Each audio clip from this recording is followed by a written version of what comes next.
in Ohio hunting turkeys, trying to harvest my first animal off of my own property. I come back 2-3 times a year, and once in the spring to hunt turkey, and a couple times in the fall and winter to hunt some deer. So, it's just a really special. It's just really special. It means a lot to me.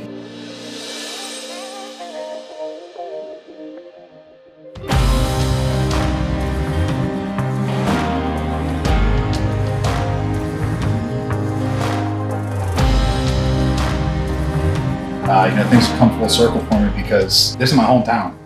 And I was just sleeping on people's couches and living family to family and living with my friends.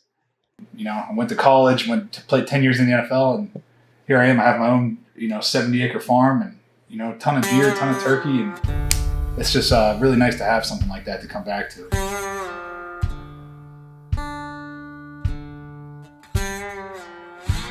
All right, so we got in Friday night, flew in from Denver to Ohio. I only had 2 days to hunt, so I had Saturday, Sunday to hunt because we're flying out on Monday.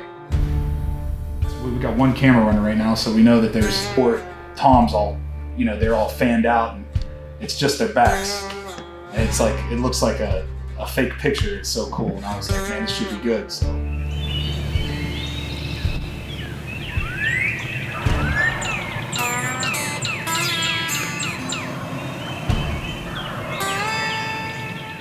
So we, the night before, on Friday night, we came up here and we roosted some birds right there off the field. There's some pines surrounding this field, so we knew them birds would roost right there. So we went up there, crow called them, and got them to roost.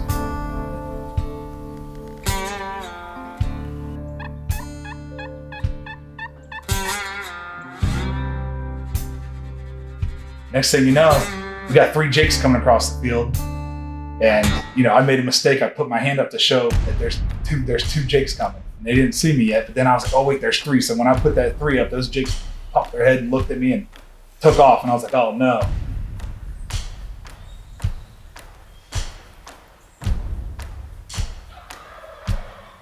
Well, we got gobbles behind us and everything just kind of goes quiet. There's gobbles way off in the distance, and we just kind of stopped calling for a little bit.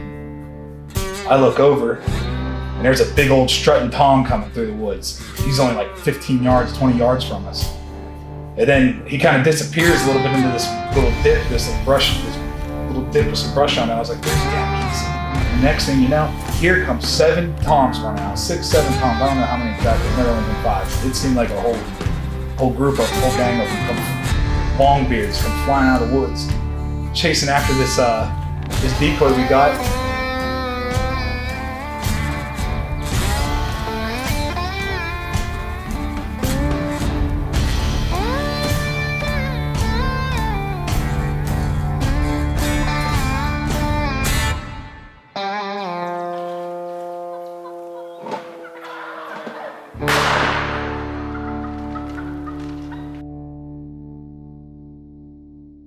That was the first animal I got to harvest off of this property. So it just was like an emotional feeling for me. It was I was really looking forward to getting that done, and I had no idea it was going to happen that way. I thought maybe it's going to be a tough hunt, because they have been showing up on camera, and obviously cameras don't show you everything. A bunch of them. There's a ton of them. I can't believe how many turkey there are.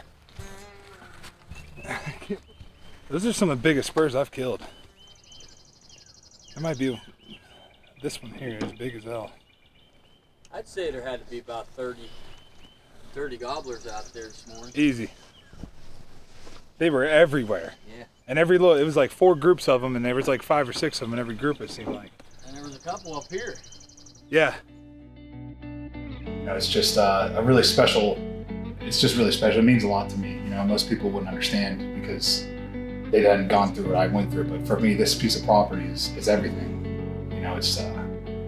It's everything that I dreamed of having when I was a kid. Growing up in this area, everybody had their place to hunt, their farm, and this and that. And, all the years in the NFL, every time I came back here, I had to hunt somebody else's property. So it's just tough because oh, don't shoot this deer. Oh, you can hunt turkeys at this time or that time. Well, I got my cousins out this week. You can't hunt this week. It's like, well, I don't get to come very often, so it's nice to have a place where I know I can come and I can hunt, have free reign on it whenever I want. Do maintenance on it, make it a place where deer are gonna want to live, where turkey are gonna thrive. So it's just it's a big deal to me.